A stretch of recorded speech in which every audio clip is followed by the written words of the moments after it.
Hi ladies. I have a new webcam that I'm trying to figure out. So I hope this works. It has been way too long. Um, Way too long in doing a video. I my iPhone is broken. It's not working. The speakerphone's broken, so every time I try to use it, it's any kind of FaceTime or recording videos, it's not working. And in order for me to like look directly into your eyes, I have to look at the webcam, but I can't really like see what I'm doing. So I figured it out, but this is as close as it's getting. A lot has changed. A lot since my last video. My last video was, I think it was in July, so it's like 2 months ago. I'm doing great. I have lost a ton of weight. My highest weight was 246. My day before surgery weight was 225. And today I am 148. I feel amazing. I went from a size 20, I am now a size 9. I feel great. Lots of stuff's going on. I'm cycling on my own, feeling really good, staying healthy. I started Herbalife, vitamins, protein shakes. They're absolutely phenomenal. They're not cheap, and they are an investment, but it is paying off. I got the call that it is normal for most bariatric post-op patients to be deficient in, they say the average is approximately 5 vitamins or minerals. It's just normal. I got the call that they are putting me in their medical journal because I am low in 0. The only one that I was borderline, almost not in the normal range, was iron. And they said to take 1 supplement a day. I feel great. I can go to bed, sleep 5 hours, bounce up as if I've slept 12. I have no sleep apnea. I'm off my high blood pressure medicine. If I could scream it from the rooftops, I would. I would do this again. It was the best decision I ever made in my entire life. I'm speechless with it. I am hoping that maybe with my new lifestyle and the fact that I'm cycling on my own, that maybe we might conceive. But I'm just going to enjoy life. And if it happens, it happens. I am seeing amazing results in my body. I'm going to need surgery on the breasts. That's for definite certain. And not just because I want them to look better, but because it's absolutely physically necessary. I went from a 44 double D to a 36C in 4 months.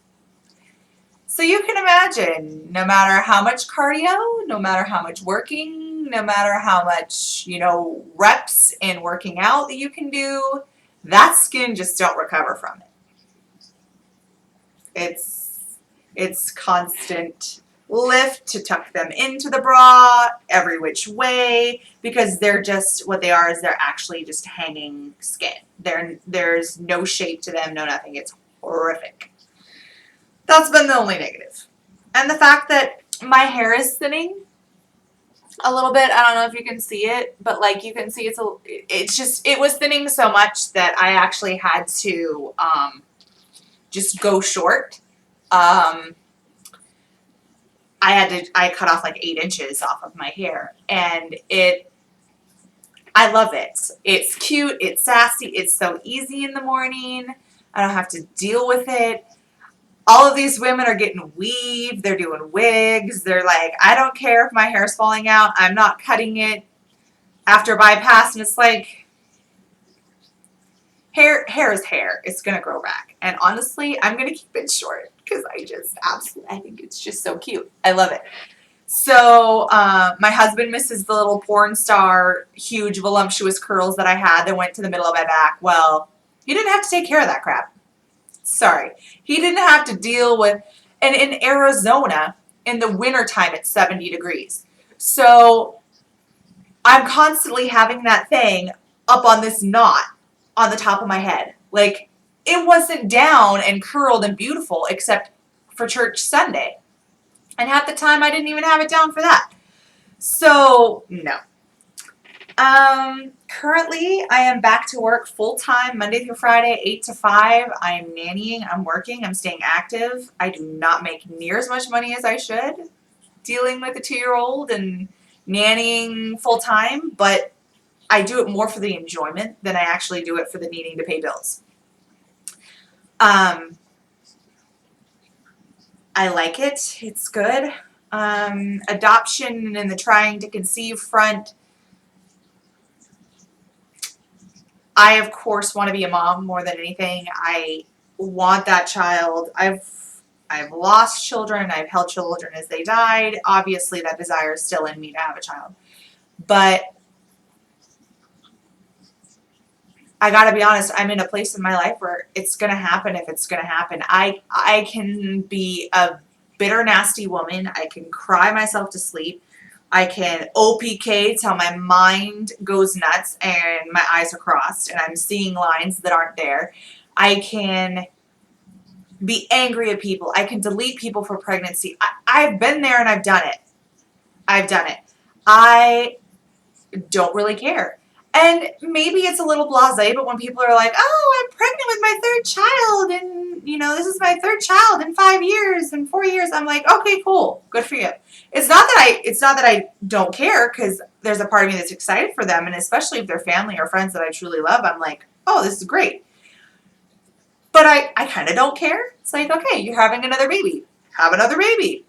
Do it. By all means, just enjoy it, but I don't feel anything either way. Normally it's like, okay, there are certain people in my life that I desperately want them to have a baby almost as much as I want a baby, that I would be like over the moon for, but I've let it go. I occasionally will have a bad day. I think I've only had one bad day in like 6 months. And it's been phenomenal. Like, we're doing the foster adopt program right now. We're starting to get paperwork in for that, to have the home study done for that. Set it up so that we will foster after we adopt. So we want to adopt through the state and then foster after we adopt. Because I'm not going to take care of a child for 2 years and then have them pulled from my arms because somebody else wants them, or, druggy mom finally got it together. I'm not prepared for that. And we've had children ripped out of our arms. So we're setting it up so that we will adopt through the state, which means the state will pay for the home study. The state will pay for us to have everything done. And it may be a child that isn't an infant. It may be a toddler. It may be a 4-year-old. It may be a 5-year-old. But it is free. The only thing we may have to pay back is the $800 for the home study. I am so ready for it. I do not need to be Miss Prissy Bitch that needs a brand new 2-week-old baby, 3-day-old baby, and that's all I'm going to adopt, because I need those, those baby moments. I need this cute little thing that's attached to my chest. I want to be a mother, and if it's to a 2-year-old or a 3-year-old girl who was abandoned and left for dead or wasn't fed, I am ready to fatten her up and be the best mom I can be.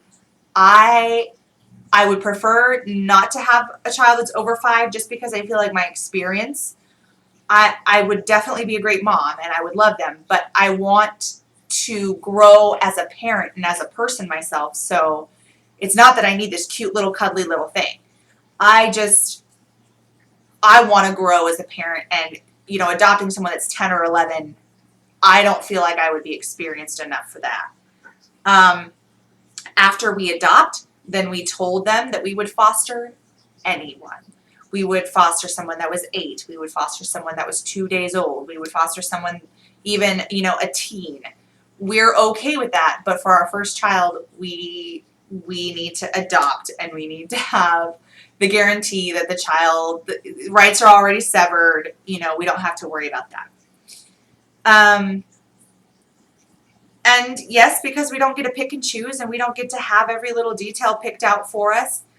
Um, but it's like free to nothing, little to nothing to do this. So I'm excited for it. I have gotten a call and we have an adoption opportunity for a little tiny, little thing. I don't even think she's 2 months old. Her mother's an alcoholic, was an alcoholic when she was pregnant. They're in the state of Washington, and it couldn't be more perfect. So I'm hoping that that situation works out. If we can continue to do the foster adopt program and have our state license in Arizona, it may even make our process easier in taking her. We could never have her, or we could adopt her and have her within 30 days from now. It's one of those things where you're waiting for that call where the state is involved. They were alerted at birth because she was born with alcohol in her body. The mother was drunk when she had her. So it's kind of one of those things where CPS is involved. They've contacted the grandmother, who has actually been in contact with me, stating that she'll take rights, she'll adopt her, and then sign her over to me because she's 58 years old and she can't do it. She already has a 6-year-old from this same woman and same situation. So she already has her grandson, and so it could absolutely be the most perfect situation for us. We just don't know. It could fall through. She said, I could call you tomorrow and need you to fly down here so that you can take temporary custody. And of course I'm like, okay. So it could go either way. So that's kind of the update in my life.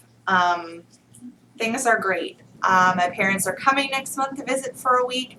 I'm taking the entire month off in December to go visit my family, my nieces and nephew, to share my first Christmas with them. And, maybe it works out that the baby is available for adoption that's in Washington then. So it's this huge, enormous, amazing celebration in December. I don't know. Only God knows. But I can only go up from here. It's phenomenal. I haven't felt this good since high school. I am my high school weight. I am feeling great. I just don't know what else to tell you. I mean, if there are any questions that you have about the bypass, there are any questions about Herbalife, there are any questions about anything going on in my life, I would be happy to do a video. But yeah, that's kind of what's going on with me. Things are good. Other things that are new is I have a housekeeper. She comes twice a month, and I love it because I work Monday through Friday 8 to 5, and so I don't have the time anymore, and so it works out great. So my house is fabulous and clean, and it smells good, and I just, God, the stress of my life, I don't take back my daughter or my son, and I don't take back trying for them and going through my fertility journey, but the best advice I could give to people that are desperate to conceive their second, desperate to conceive their first, that have had losses and losses, I hated it when people told me it, but I'm just going to say it because if you should listen to anyone, it would be me, because I've lost a son and a daughter. I've lost a left tube. I've been through hell. I've tested. I had to take Clomid. I had to track my fertile mucus. I had to do it all. Let it go. Just let it go.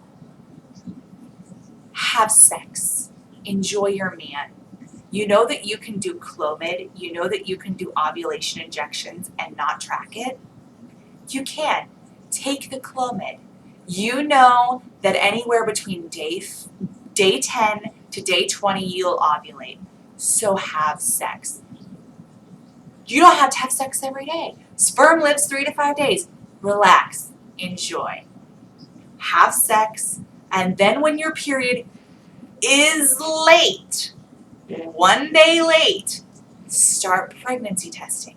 No need to pull that crap out 5 days before your period. Go crazy. I did it. Just relax, because if anything, the relaxing will help. I'm not saying just sit there on your butt. I hated it when people are like, well, if you just don't care, it'll happen. No, because some of us have to care. We have to take the pills. We have to take our vitamin supplements. We have to inject our butts full of stuff. Do it. I'm not saying don't do it. But there's no need to stress yourself out in the already stressed out life we have with infertility and with our health. But my recommendation would be also is to get your health in check. Don't eat the bag of chips. Don't eat the entire cake. Work out. Drink water. Eat healthier. Make tinier choices, because honestly, it's only going to help you and it's only going to make you feel better. Your pregnancy could not be high risk. You could avoid having high blood pressure and a high risk pregnancy if you lost 20 or 30 pounds, or you drank water only instead of your soda and tea. You know what I mean? As much as we want a baby, let's not be selfish and create this baby in an environment that's horrible, you know? So do the best you can in controlling what you can control. That's my best advice from the 6-year trying to conceive veteran here. So I love you all, and I will be doing more updates, I promise. Now that I have a working webcam.